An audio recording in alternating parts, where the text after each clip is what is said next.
really my honor. It's really my honor. I've had such a tremendous opportunity to serve with the Army and Air Guard that I couldn't be more honored to be here. Pleasure to meet you. Yeah, absolutely. It's my honor. Yeah, Mick, it's great to see you. No, thanks to COVID.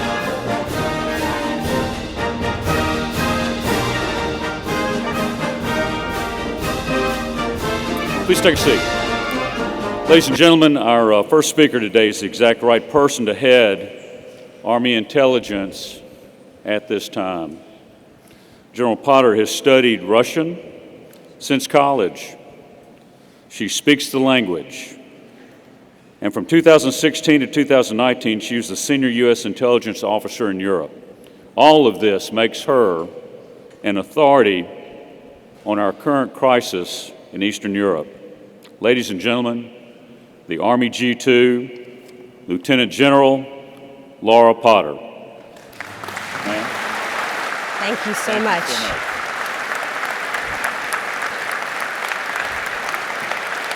Thank you. Thank you. Please be seated. Thank you. Thank you so much. So I had, first of all, thank you all so much for welcoming me to NGAUS. I have been to a few of these forums in my career, and I find them such a tremendously rewarding opportunity, so it's great to be here. I had the opportunity yesterday afternoon to speak with General McConville about how honored he was to receive the Harry S. Truman Award.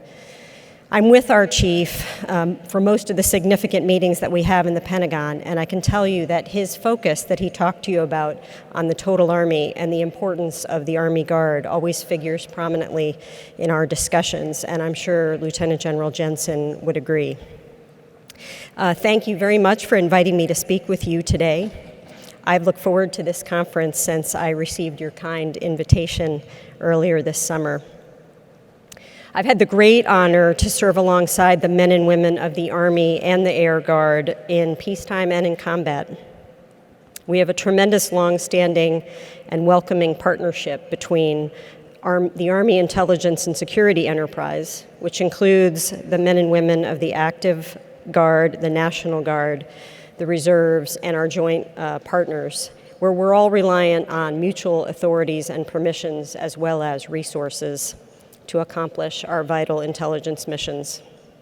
And we're always looking for opportunities to engage our Army National Guard soldiers in operations and to work together to ensure the total force has ready and trained intelligence teams.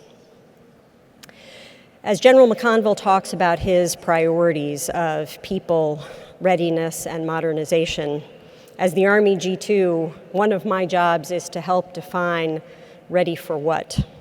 And I know the men and women of the Army and Air Guard have to be ready for any mission that our services call upon you to do. So I spent a lot of time thinking about the global and domestic missions that you all are called upon to accomplish every day. And none of the missions assigned to you are easy lifts, and from year to year, our nation continues to ask more and more of you. But you always answer the call faithfully, and I want to express my gratitude and appreciation for all that you and your families do for our nation, our partners, and our allies across the globe.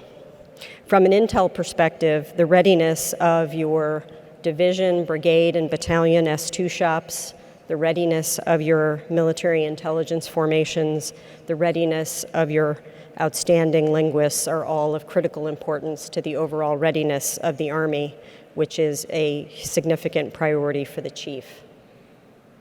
So this morning I was asked to speak about the pacing challenges and the acute and persistent threats from around the world that our nation faces. I'll focus the first portion of my remarks around those threats and challenges, and then I'll describe a few of our intelligence modernization initiatives. I'll close by highlighting several areas where the Guard is uniquely suited to contribute to Army modernization objectives and to strengthen our interoperability with allies and partners. And at the end, I look forward to taking your questions on those or any other topics. As the National Defense Strategy describes, China is our pacing challenge, and we also face an acute threat from Russia as well as persistent threats from North Korea, Iran, and violent extremist organizations. In the Indo-Pacific, unification with Taiwan is a top PRC priority. And while they would prefer to do this through coercion or non-military means, the use of force remains an option. Beyond Taiwan, the PRC's actions in the South China Sea and in Southeast Asia, and along the line of actual control with India, demonstrate its regional aspirations and intentions. And then as we look across the globe at what's going on in other combatant command AORs, we know that China has a whole-of-government approach through its Belt and Road Initiative and through episodic military activity to expand its reach to a global scale. If I circle back to the Taiwan situation, the breadth and depth of the People Liberation Army's Coast Guard and maritime military activity near Taiwan has increased what I call the noise-to-signal ratio, meaning there's a constant drumbeat of activity that complicates our ability to provide senior decision makers with warning. Ongoing gray zone activity seeks to normalize the heightened PRC presence in the Taiwan Strait and beyond. China has also steadily increased their military exercise complexity and intensity, emphasizing jointness across the PLA commands. This suggests a goal to increase operational and tactical level warfighting competencies. However, training and educational constraints do remain impediments to expanding the scope and scale of their exercises, and this hampers improvements in their joint warfighting competencies. The PLA is undertaking significant reforms to address those shortfalls. They are also improving competency operationally and strategically. Their Army's modernization is driving expanded multi-domain power projection with anti-access area denial capabilities, now extending from the first to the second island chain, increasing their confidence in their ability to execute a counter-intervention campaign should that ever be a requirement. The PLA is similarly expanding capabilities across other warfighting domains, which present a myriad of kinetic and non-kinetic threats to our joint force. Non-kinetic threats like cyber, for example, can now affect operations well beyond the immediate area around the Taiwan Strait. As PLA competence and confidence increase, the perceived likelihood of military success may inform their decision calculus. Alternatively, where they do have gaps or a lack of confidence in their ability to execute operations, that is what drives their focus on where they spend their time preparing, modernizing, and exercising. And China will likely only embark upon military operations if it is their only resort and if winning is quickly assured. The lessons China likely draws from the Russia-Ukraine crisis only reinforce that necessity. Turning to Russia, the U.S. Army is learning lessons from Russia's unprovoked and unjustified invasion of Ukraine. Moscow, too, is learning lessons. We see the Russians recalibrating their strategy, now focusing on seizing territory in the east in what has become a protracted, costly campaign of attrition. Russian tactics have shifted towards isolation, bombardment, and seizing cities. And we see a deliberate effort to Russify the city, for example, the city of Kherson and others, just northwest of Crimea, by installing pro-Russian officials, replacing school text with Russified narratives, and incentivizing citizens to apply for Russian passports. And this is not a new strategy. We've seen this in areas that Russia has fought in over the past few decades.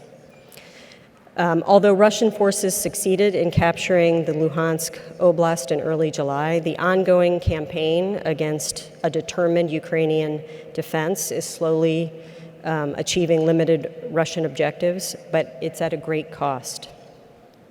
We have seen the Russian military make slow and incremental tactical improvements in their command and control, their maneuver, their logistics, and their fires, most of which fared very, very poorly in the first few months of the war.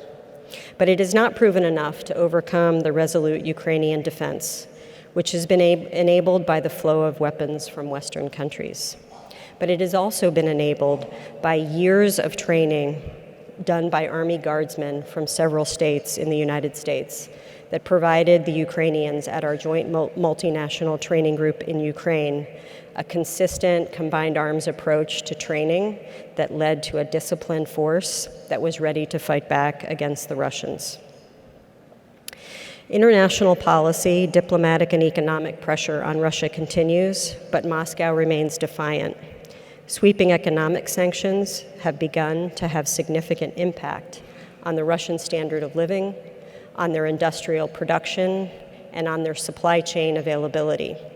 More broadly, the humanitarian crisis resulted in approximately 10 million Ukrainian persons displaced internally and externally.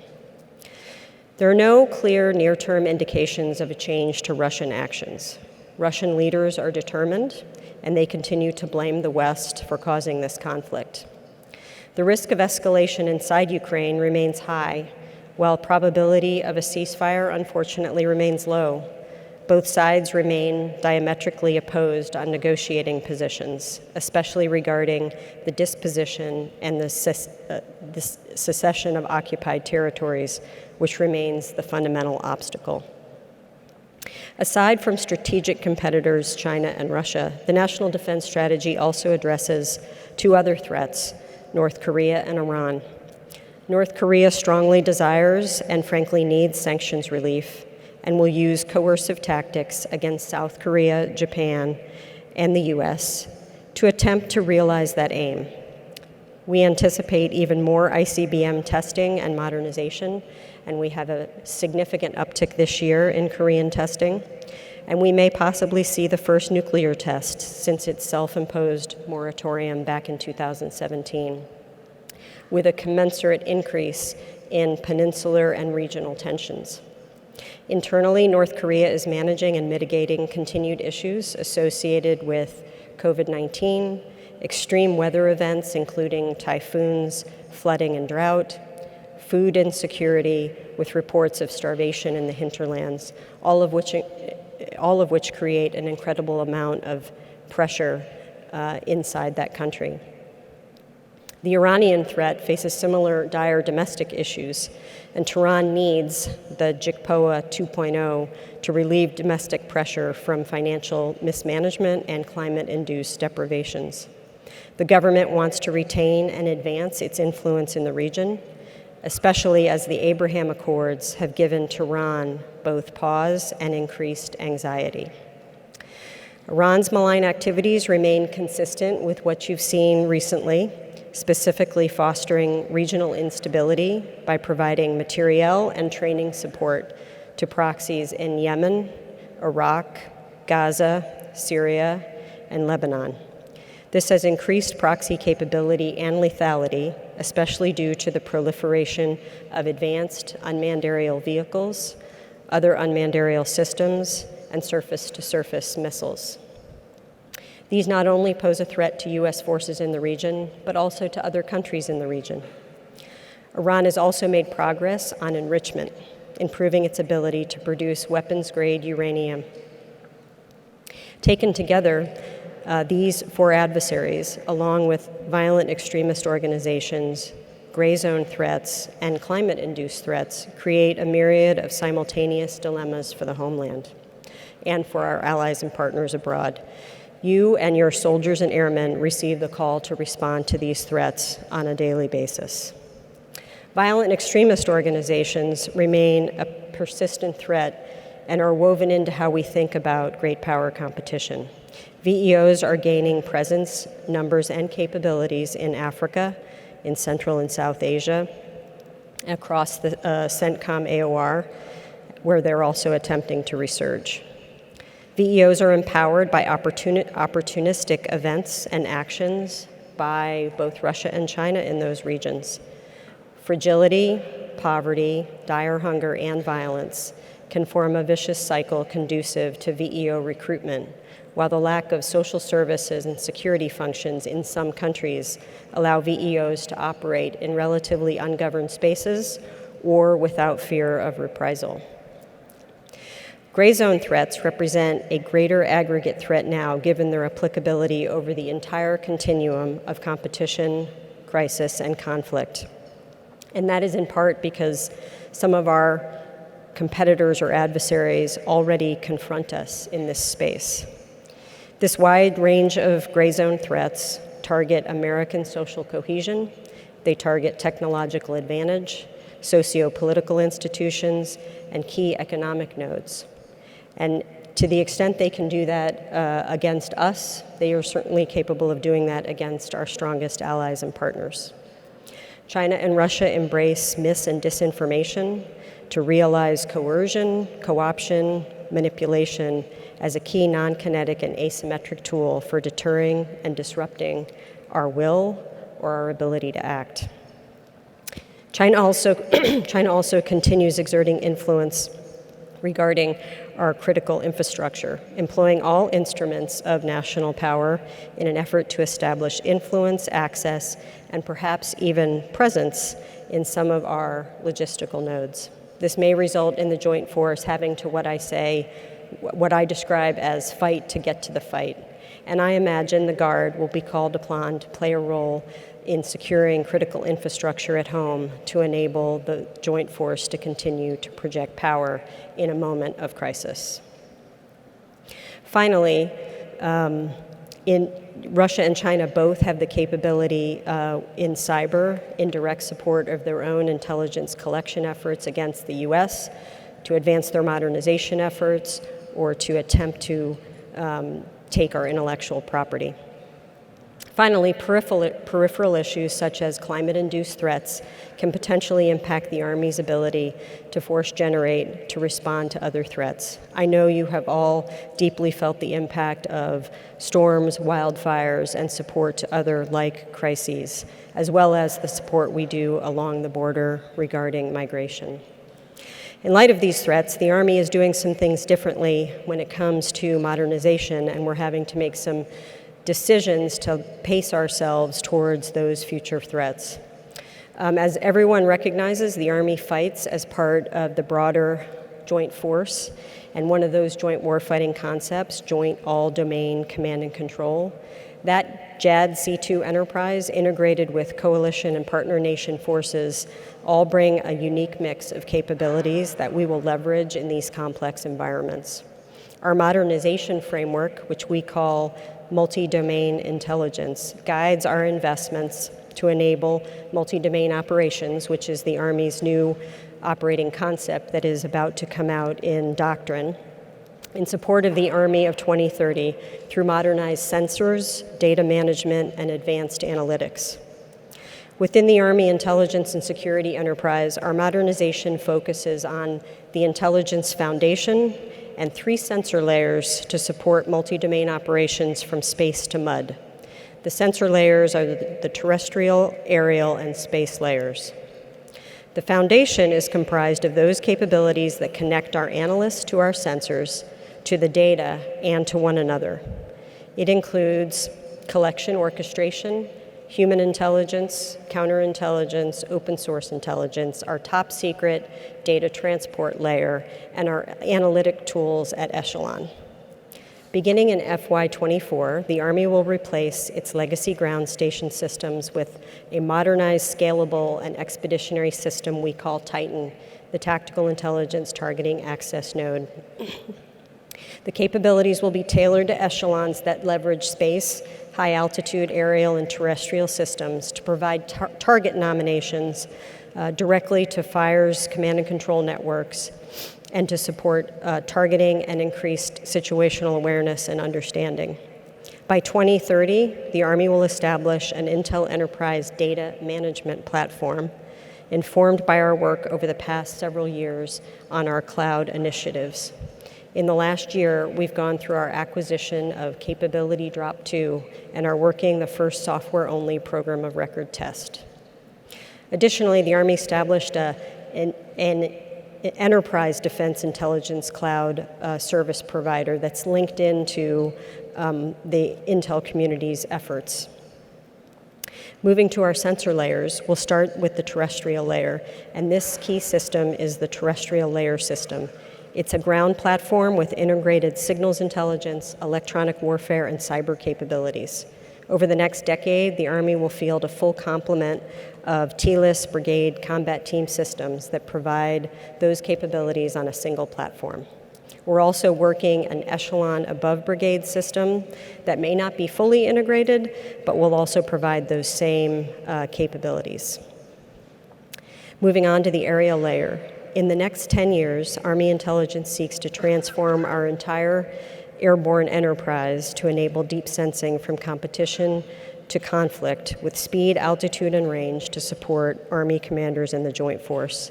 The fielding includes a new manned ISR platform, as well as looking at stratospheric long-dwell platforms and optimizing our force to drive down costs by divesting of our current legacy platforms.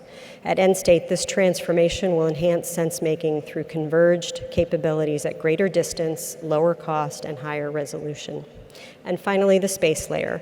Access to space-based platforms via Titan provides commanders near real-time access to intelligence and data that help address deep sensing requirements, deliver intelligence to commanders at the time of need, and expedite sensor-to-shooter timelines to counter adversary intentions with greater speed, precision, and accuracy.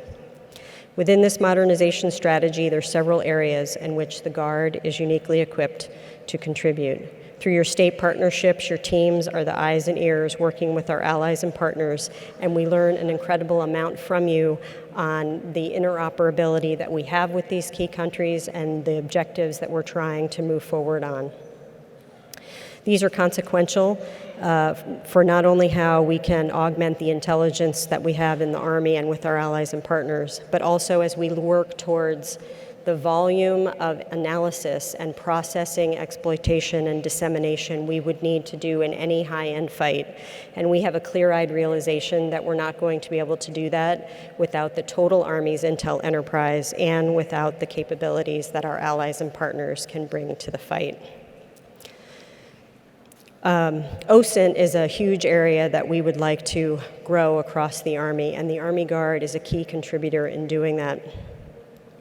You built an OSINT force structure into your new IEW battalions, and we will see a fourfold increase between FY24 and 27 in the Guard's capability.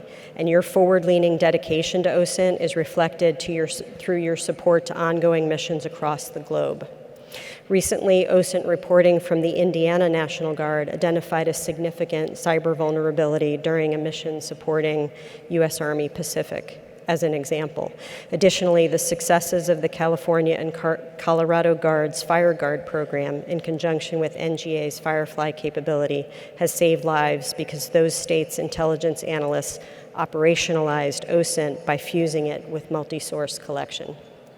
Lastly, your formations will continue to play a vital role in cyber defense and security.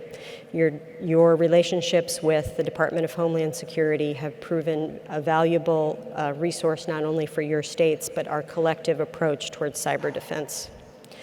So to realize continued successes in these areas and others, I remain committed to working together on as you grow your 8 intelligence and electronic warfare battalions and train for multi-domain operations. We are already partnered to realize the modernization investments made to the Guard's critical programs of record, including the Intelligence Electronic Warfare Tactical Proficiency Trainer. And we're working to make that available to all soldiers with access to the Army cloud. And the Indiana Intelligence Center, whom I visited earlier this year, is leading the charge by working directly with the program manager to launch a pilot by early next month. Additionally, Army Guard soldiers will have opportunities to train on the new multi-domain operations non-kinetic range at the Army Intelligence Center of Excellence at Fort Huachuca. This range is the first of its kind in the Army and the focal point of the multi-domain target emitter capability initiative and provides modern peer-to-peer live threat targeting so we can train and certify our soldiers, crews, and units. The Intelligence Center of Excellence has partnered with the Army Guard G2 to conduct a campaign of learning so that the new threat emitters can be adapted to any multi-purpose training range and remote home station training area by FY28. We've done so much work together already, and I look forward to the opportunities we have to further our mutual support and enable each other's missions and objectives. By leveraging the tremendous experience and expertise of your leaders and soldiers to empowering our placement and access to ensure the readiness of the total Army. So I want to thank you again for inviting me to speak today. I'm tremendously appreciative of the collective progress that we've made over the past several years, and I'm committed to moving that forward. So people first, winning matters, Army strong, and I stand by for your questions.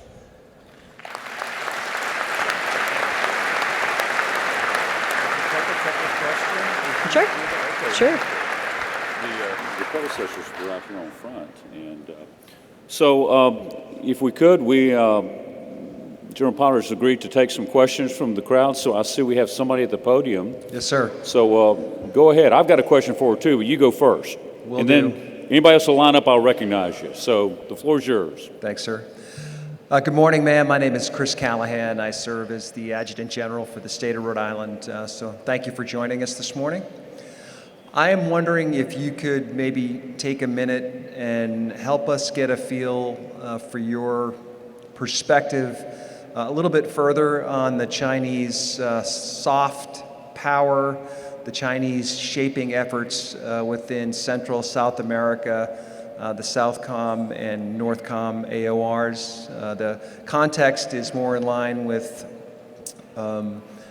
essentially non-kinetic activity, but the Bahamas is one of our state partners, as well as Timor-Leste and Indo-PACOM. So we see some vast differences in the challenges they both face, but we also see the fiscal and resourcing effort that the Chinese make to help further their cause. If you could help us there. Thank you. Thanks, Chris. That's a great question. So, while we often focus when we're thinking about how we war game or exercise or even how we modernize, we often focus on the high-end kinetic fight. Within the Army, we do spend a lot of time talking to Army senior leaders about China's global activity. And I think as you look at Xi Jinping's Belt and Road Initiative and the global reach, we have those activities in every combatant command's AOR, whether that is a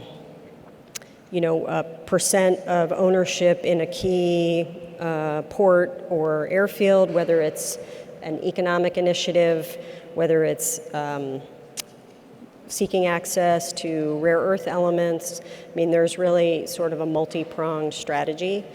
And I often talk about what the Army needs to do in terms of like active campaigning or competition. So the value of what you do through the State Partnership Program or what we might do with our security force assistance brigades, part of that is just our presence as a U.S. military in places where we know China is making those kind of investments. In countries that I go to, I'm always mindful that in most cases, regardless of China's pursuits in those countries, they want to be the U.S. partner of choice from a military or national security perspective. And so I think that's one of the tremendous values of all of your efforts. I mean, every single engagement we do with a country where China or Russia or another country is in that competitive space is incredibly valuable to our readiness and our security. I hope that answered your question, Chris. Good morning, ma'am. This is Lieutenant Colonel Zelensky from Maryland. First of all, I want to thank you for representing diversity in military leadership. Really, really pleased to see that.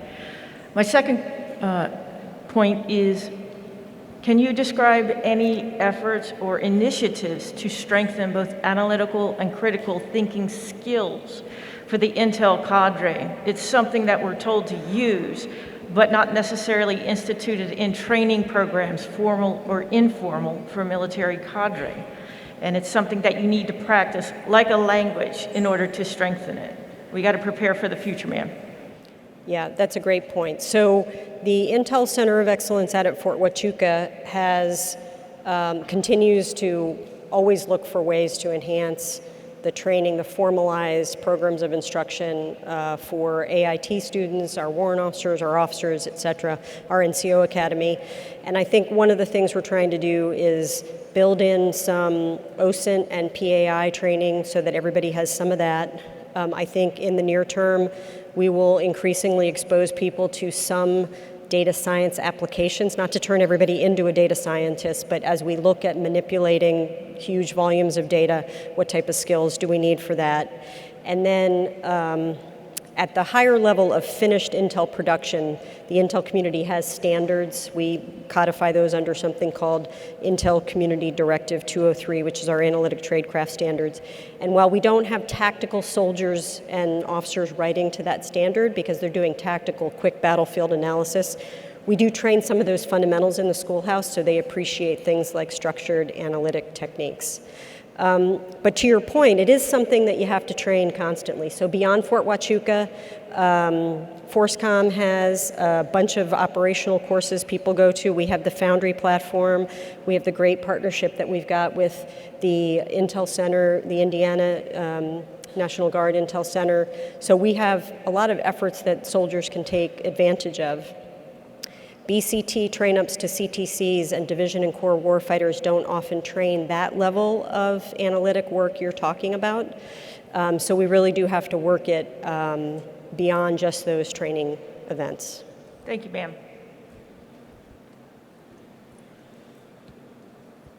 Ma'am, Lieutenant Colonel Sanchez, New Mexico. One of the things you mentioned about modernizing on the Army side on the Intel was manned ISR. I just have a question because the Air National Guard is divesting their one manned ISR platform. What do you see the role in the future and especially trying to keep this mission in the Guard? So I really am best postured to talk about it from active duty Army perspective. I'm not sure I can address how that might impact the Guard, but I can tell you within the Army Intel modernization strategy, we realized that our fleet of 60 plus turboprop aircraft that we built over time, sort of tailor-made for a counterterrorism fight, are not relevant to a multi-domain Army requirement in the Indo-PACOM AOR or in the EUCOM AOR. So to become relevant, I need something that flies at a higher altitude, that's got greater range, has more complex sensors, and can take on other technologies like air-launched effects, for example. So that's where we're moving out in the Army. And I think as I look at really the joint forces multi-layered approach of what we need to do from space to mud, within the Army, we believe in a blended approach between what we're leveraging from space, what we have that's manned and unmanned, and what's on the ground. And I think that is critically important for the future fight, given what the adversary's capabilities are when it comes to counterspace.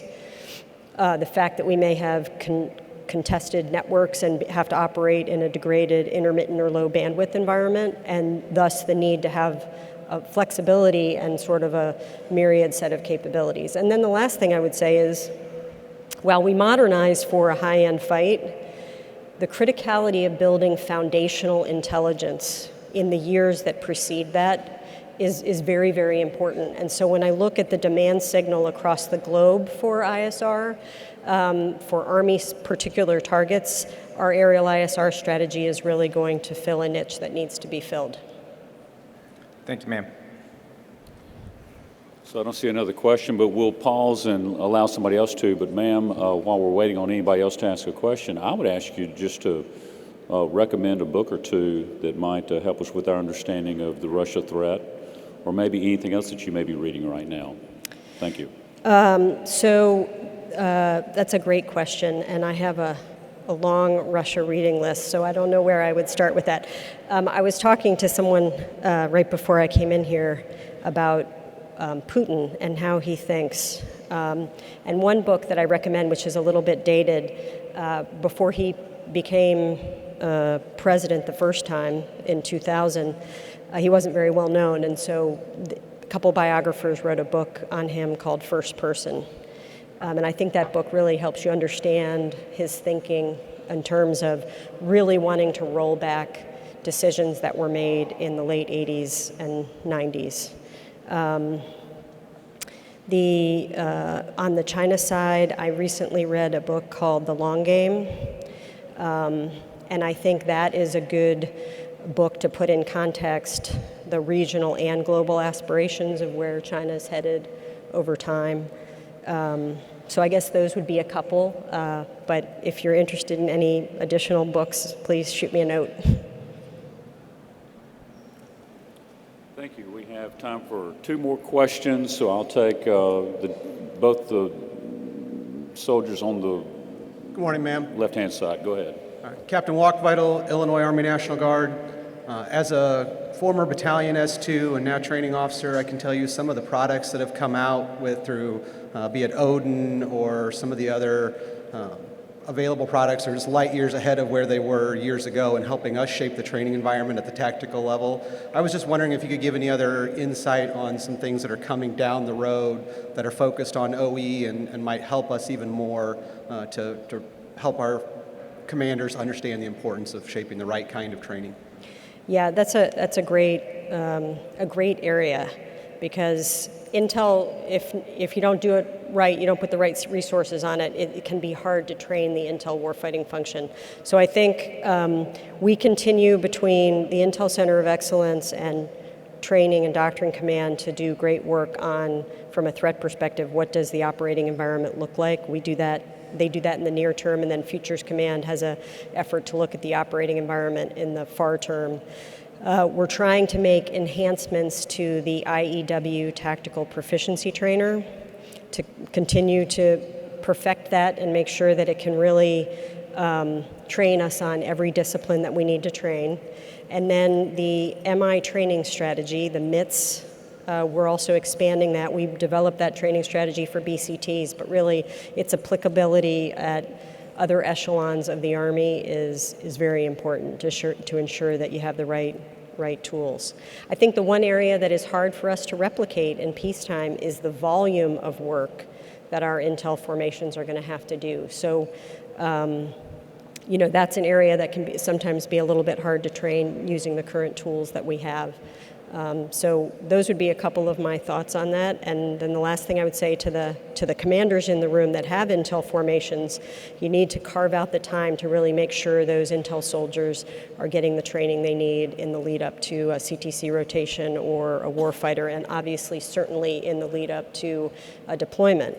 And the challenge I think we're going to have in that regard is that we're going to have an Army that's got a mix of modernized and enduring systems. And we're going to have an Army that is, as always, got to be ready for any mission thrown at us. So you got to be able to train for a CT fight just as much as you're training to get ready to go to the EUCOM or Indo-PACOM AORs.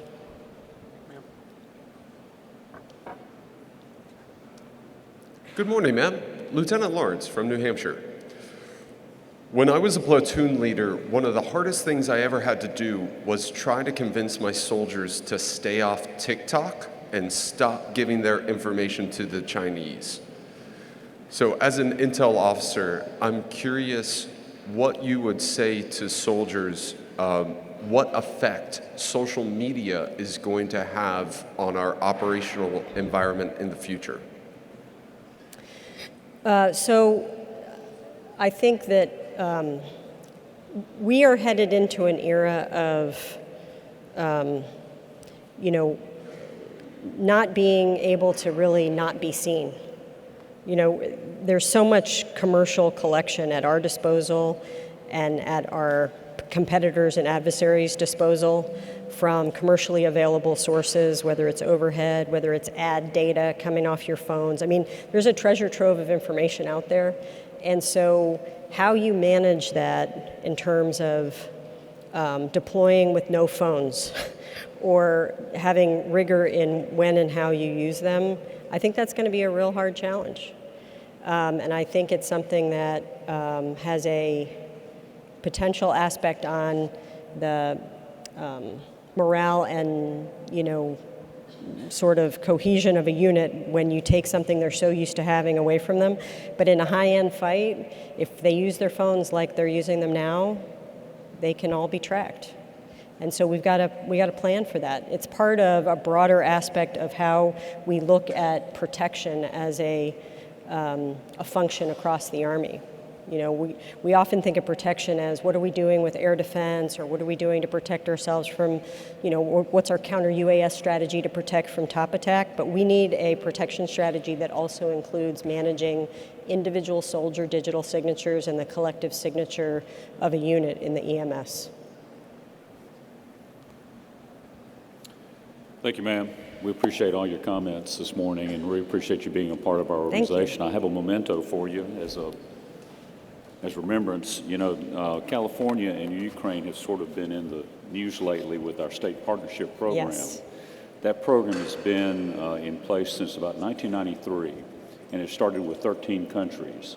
And so the National Guard Education Foundation has a Christmas ornament that we'd like to present to you that represents wonderful. those 13 countries in our initial That's great. in the state partnership program. We're now 85 countries and counting. So That's wonderful. thank you for your comments. It's so interesting. You're welcome. I just want to say what an extraordinary believer I am in the state partnership program. I have traveled to almost every country in Europe that has a state partner, and some countries beyond Europe that have state partners.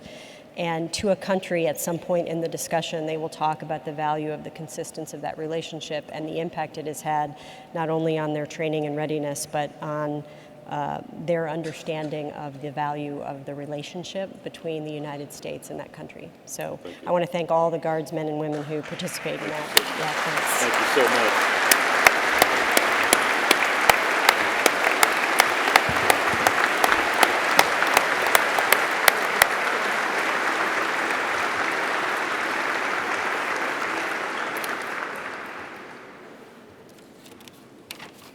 So will the Sergeant at Arms please escort our distinguished guest and her party from the platform.